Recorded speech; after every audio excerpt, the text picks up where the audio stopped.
तुम्ही आता मिलेनियल्स किंवा जेन झी असाल, तर तुम्हाला माहिती असेल, की एक एम-सी-यू नावाचा प्रकार आहे. मार्व्हल सिनेमॅटिक युनिव्हर्स. ज्याच्या अंतर्गत तुम्ही बघितलं असाल म्हणजे स्पायडरमॅन म्हणू नका, आयर्न मॅन म्हणू नका, कॅप्टन अमेरिका तर म्हणूच नका. म्हणजे हे चित्रपट तुम्ही बघितले असाल, जे की एम-सी-यूच्या अंडर येतात. आता हा मराठी चित्रपट, हा सुद्धा एका एम-सी-यूचाच भाग आहे.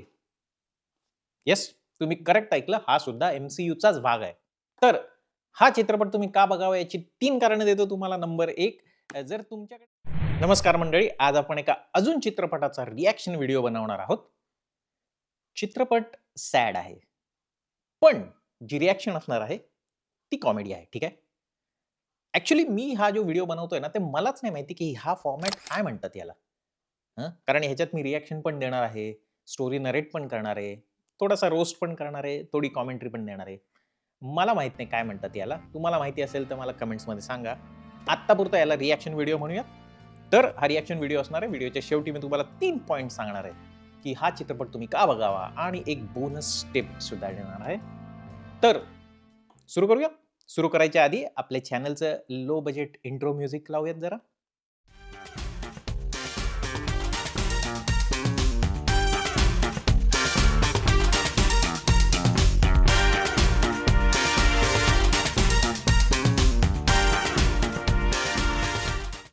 आजचा जो चित्रपट आपण रिएक्शनसाठी घेतला आहे, तो आहे माहेरचा आहेर.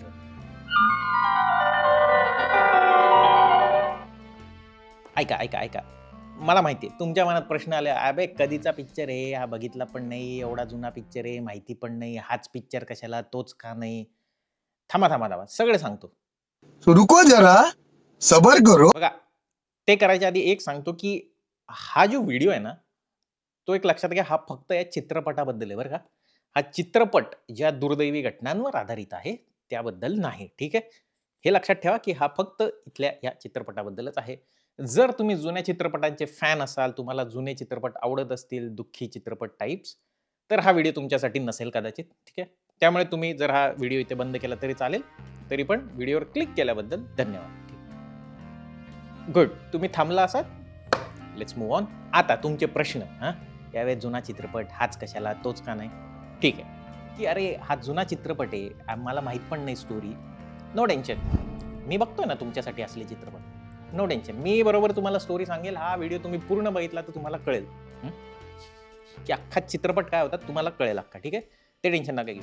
आता एक प्रश्न की हा माहेरचा आहेर हा चित्रपट का? माहेरची साडी हा चित्रपट का? तो जास्त पॉप्युलर आहे. वेल, YouTubeवर हाच अवेलेबल होता.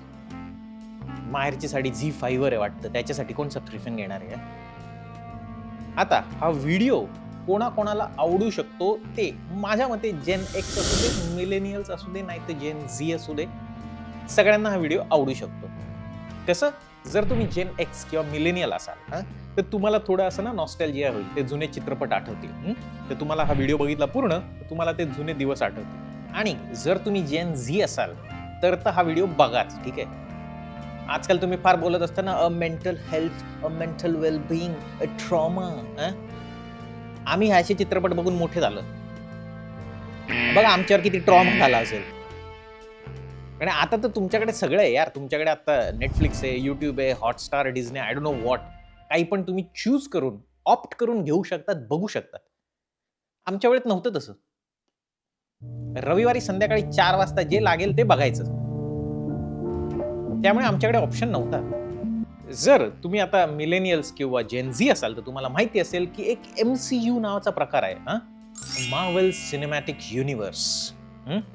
ज्याच्या अंतर्गत तुम्ही बघितलं असाल म्हणजे स्पायडरमॅन म्हणू नका, आयर्न मॅन म्हणू नका, कॅप्टन अमेरिका तर म्हणूच नका. म्हणजे हे चित्रपट तुम्ही बघितले असाल, जे की एम-सी-यूच्या अंडर येतात. आता हा मराठी चित्रपट, हा सुद्धा एका एम-सी-यूचाच भाग आहे. येस, तुम्ही करेक्ट ऐकलं. हा सुद्धा एम-सी-यूचाच भाग आहे. फक्त इथे एम-सी-यूचा अर्थ वेगळा आहे. हे मार्व्हल सिनेमॅटिक युनिव्हर्स नाहीये, तर हे माहेर सिनेमॅटिक युनिव्हर्स. ह्या एम-सी-यूच्या अंडर पण वेगवेगळे चित्रपट आले होते. जसं लेक चालली सासरला, माहेरचा आहेर, माहेरची साडी, कुंकू लावते माहेरचं. हे सगळे चित्रपट या एम-सी-यूच्या अंडरच येतात. माहेर सिनेमॅटिक युनिव्हर्स. थोडा फरक इथल्या MCU मध्ये काय आहे माहिती आहे का, की जसं मार्वल सिनेमॅटिक युनिव्हर्समध्ये एक असतो थॅनोस, हं? तसं माहेर सिनेमॅटिक युनिव्हर्समध्ये असते एक सासूबाई. जसं मार्वल सिनेमॅटिक युनिव्हर्समध्ये थॅनोस आयर्न मॅनला मारतो, तसं माहेर सिनेमॅटिक युनिव्हर्समध्ये सासूबाई सुनबाईला मारते. ओ आय एम सॉरी, मला स्पॉइलर द्यायचे नव्हते. नाही, स्पॉइलर म्हणजे ते MCU मार्वल सिनेमॅटिक युनिव्हर्स बद्दल. तिथं आयर्न मॅन मरतो, कोणाला माहित नसेल तर स्पॉइलर झाला असेल. इथं नाही, माहेर सिनेमॅटिक युनिव्हर्समध्ये एक कॅरेक्टर मरायचं ते मरणारच आहे म्हणजे. ते सगळ्यांना माहितीच असतं. तिथे काही स्पॉइलरचा प्रकार नाही. चित्रपट लिहिताना लेखक पण तिथनंच सुरुवात करायचा. वन लाइनर तशीच असायची, की "सर हे कॅरेक्टर मरतंय. फक्त ते कसं मरतंय ते आपण दाखवूयात." असोत, "नमनालाच घडाभर तेल नको." चांगली म्हण आहे ना? व्हिडिओमध्ये कळेल तुम्हाला, की म्हणींचा वापर कसा केला पाहिजे. असोत, चित्रपटाकडे आता येऊयात. चित्रपटाची सुरुवात होते एका देशमुख वाड्यावरून. या देशमुख वाड्यामध्ये देशमुख राहतात ऑब्व्हियसली. त्याच्यामुळे त्याला देशमुख वाडा म्हणतात. ते देशमुख वाड्यामध्ये एक देशमुख बाई राहत असतात. ह्याच आपल्या चित्रपटाच्या थॅनॉस आहेत. तर ह्या दाखवल्या आहेत एकदम दृष्ट आणि खाष्ट. तर चित्रपटाच्या पहिल्याच सीनमध्ये यांचं कॅरेक्टर एस्टॅब्लिश करायचं असतं, की या कशा दृष्ट आहेत, या कसा सगळ्यांचा छळ करतात. त्या एका सीनमध्ये असं दाखवलं जातं, की एक माणूस काहीतरी चोरी करतो. त्यामुळे त्याला ह्या हंटरने फोडून काढतात. कॅरेक्टर एस्टॅब्लिश झालंय, की देशमुख बाई या दृष्ट आहेत. पण ह्या सीनमध्ये मला एक छोटासा जो सीन आहे ना, तो मला खूप आवडला. हा आहे तो सीन.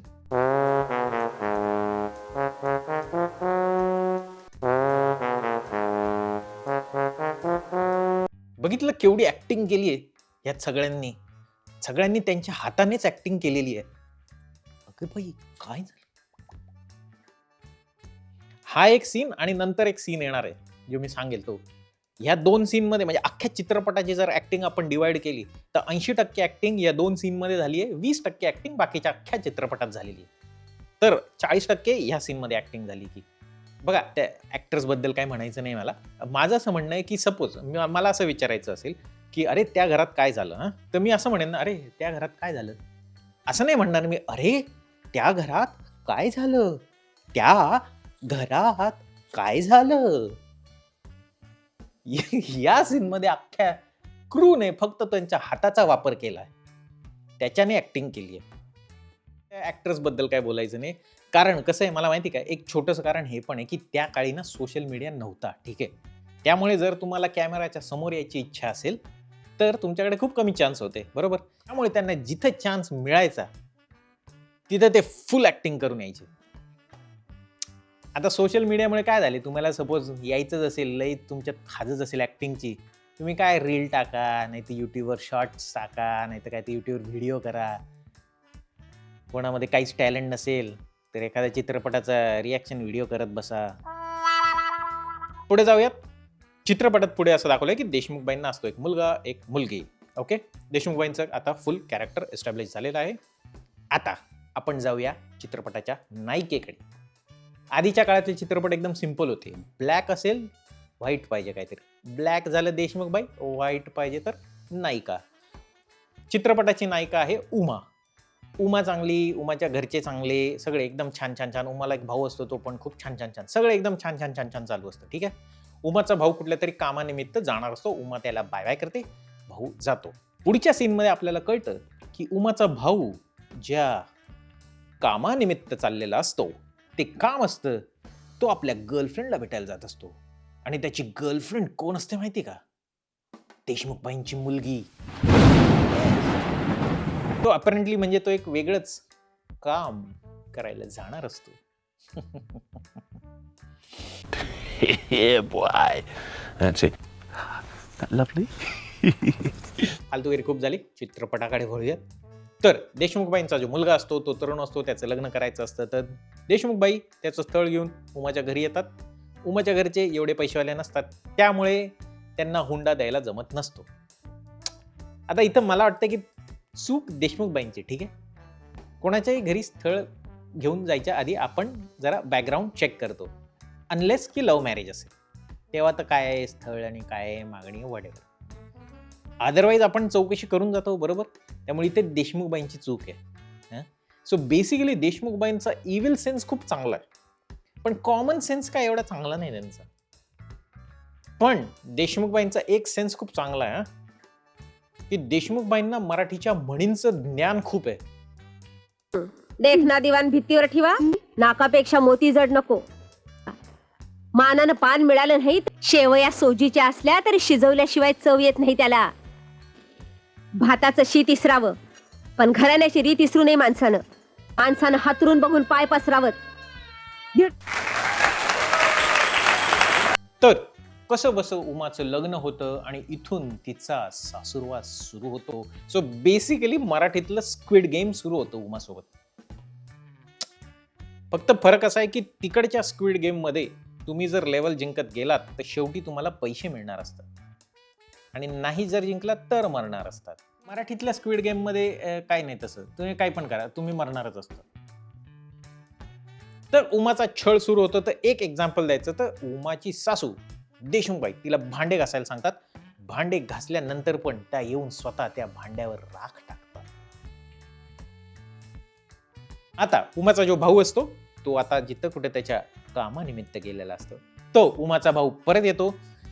परत आल्यावर त्याला कळतं की बहिणीचं लग्न झालंय. ठीक आहे, तो लग्नाला अनअवेलेबल असतो. Very convenient. मुळे तो भेटायला जातो. तर तिथे गेल्यावर त्याला कळतं की उमाचा पण खूप छळ चालू आहे. ठीक आहे, देशमुखबाई फक्त उमाचाच नाही तिच्या भावाचा पण अपमान करतात. दीपक, तू का थांबलीस? जा त्याला जेवायला वाढ.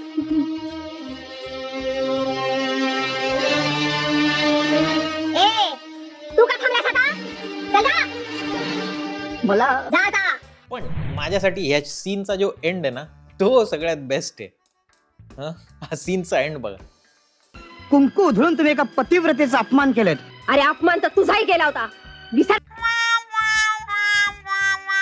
ॲज अ कमेडियन सगळ्यात बेस्ट पंच लाईन आहे की अरे तुम्ही ह्याचा अपमान करताय. अबे अपमान तर तुझा पण करतोय वे. बेस्ट पंच लाईन. तर चित्रपट पुढे सरकतो. दीपक म्हणजे उमाचा भाऊ म्हणजे हिरोईनचा भाऊ ते एका रूम मध्ये जातात जिथे उमा रडत असते. तिथं आल्यावर दीपकला कळतं की आपली जी प्रेयसी आहे, आपली जी गर्लफ्रेंड आहे तीच देशमुखबाईंची मुलगी आहे. वेल इथे एक प्रश्न पडतो की मग दीपक आणि त्याची प्रेयसी काहीच बोलत नसतील का? की बा तू कुठनं आली, तुझे आई वडील कोण, तू राहायला कुठं आणि तुमचे गाव काय, काहीच नाही का? दीपक कामातच एवढा बिझी असायचा की ह्या गोष्टी बोलायला त्याला चान्स नाही भेटला. असू दे, चित्रपट सिरियस आहे, पुढे जाऊयात. तर दीपकला कळतं की ही जी मुलगी आहे, जी आपली प्रेयसी आहे तीच देशमुखबाईंची मुलगी आहे. तर दीपक तिला कन्व्हिन्स करतो, इमोशनली ब्लॅकमेल करतो की तुला माझ्याशी लग्न करावंच लागेल. त्यांचं लग्न होतं. दीपक देशमुखबाईंच्याच घरी घर जावई म्हणून राहायला जातो. दीपक त्यांच्या घरी घर जावई म्हणून. त्याची आयडिया अशी असते की जो छळ देशमुखबाई आपल्या बहिणीला देत आहेत तसाच खोटा खोटा छळ त्यांच्या मुलीचा पण म्हणजे आपल्या बायकोचा पण करायचा. म्हणजे देशमुखबाईंना आयडिया येईल की बघा मुलींवर छळ केल्यावर काय होतं. व्हेरी लॉजिकल, करेक्ट, वेल डन. देशमुखबाई इथे थोड्या थंड्या पडतात. त्यांना आता कळतं की अभी अपने मॅच का कोई तो भी आ गया है. चित्रपट पुढे सरकतो. आता उमा आणि विलास म्हणजे हिरोईन जी असते उमा आणि तिचा नवरा विलास यांना मूल होत नसतं. तर ते डॉक्टरकडे जातात आणि डॉक्टर असं निदान देतो की भाई मोबाईलमध्ये प्रॉब्लेम नाहीये, सिम कार्डमध्येच प्रॉब्लेम आहे. म्हणजे उमामध्ये काही प्रॉब्लेम नाहीये, विलासमध्येच प्रॉब्लेम आहे. बातमीमुळे विलास असा ट्रॉमामध्ये जातो आणि तिथं तो अशी ऍक्टिंग करतो. मोठा आहे तुमचा मुलगा.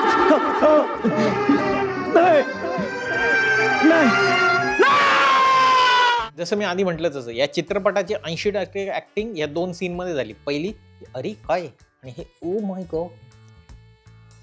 चित्रपट पुढे सरकतो. देशमुखबाईंना तरी पण आपल्या मुलाचं म्हणजे विलासचं दुसरं लग्न करायचं असतं. त्यामुळे विलासला सोबत घेऊन त्या उमाला या जगाच्या स्क्विड गेम मधून एलिमिनेट करतात. सॅड एंडिंग आहे, पण त्यातल्या त्यात पॉझिटिव्ह काही बघायचंच असेल तर तुम्ही बघितलं असेल की बाकीच्या सगळ्या चित्रपटांमध्ये जे पोलिसांचं कॅरेक्टर असतं ते एकदम स्टुपिड घेतलेलं असतं. हे हिंदी असू दे नाही तर मराठी असू दे. ह्या चित्रपटामध्ये मात्र पोलीस जी उमाची केस असते ते लगेच सॉल्व्ह करतात आणि विलास आणि त्यांच्या आईला म्हणजे देशमुख बाईंना जेलमध्ये टाकतात आणि इथेच हा चित्रपट संपतो. तर असा हा माहेरचा आहे. तर हा चित्रपट तुम्ही का बघावा याची 3 कारणं देतो तुम्हाला. नंबर 1, जर तुमच्याकडे पण माझ्यासारखा भयंकर वेळ असेल, करायला काहीच नसेल, खूप सारा मोबाईल डेटा असेल, वायफाय असेल, तर काय बघा माझा चित्रपट. नंबर 2, जर तुम्हाला पण माझ्यासारखं रिएक्शन करायचं असेल, मी केलाय, अजून तुम्हाला करायचं असेल तर मग काय बघा चित्रपट अजून काय. आणि नंबर 3, जर तुमच्या जीवनात खूप आनंदगडे इकडे-तिकडे चोहीकडे सगळीकडे असेल ना, अजिबात तुमच्या जीवनात काहीच दुःख नसेल, पुण्यात हिंजवडीच्या ट्रॅफिकमध्ये अडकलाय, काहीच वाटत नाही तुम्हाला, आनंदी आनंद आहे. रस्त्यात तुमच्या खड्डे आहे, काहीच वाटत नाही तुम्हाला, आनंदी आनंद आहे. असा तुमच्या जीवनात जर खूप जास्त आनंद असेल, तर जरा दुःख पाहिजे असेल तर या YouTubeवर आहे हा चित्रपट बघा, तुमच्या जीवनात दुःख येईल.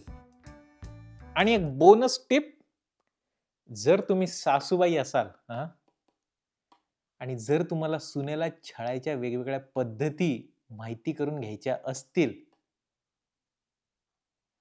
तर तुम्ही डॉक्टरला दाखवून या. हा चित्रपट नका बघू तुम्ही. तुम्हाला त्याची जास्त गरज आहे.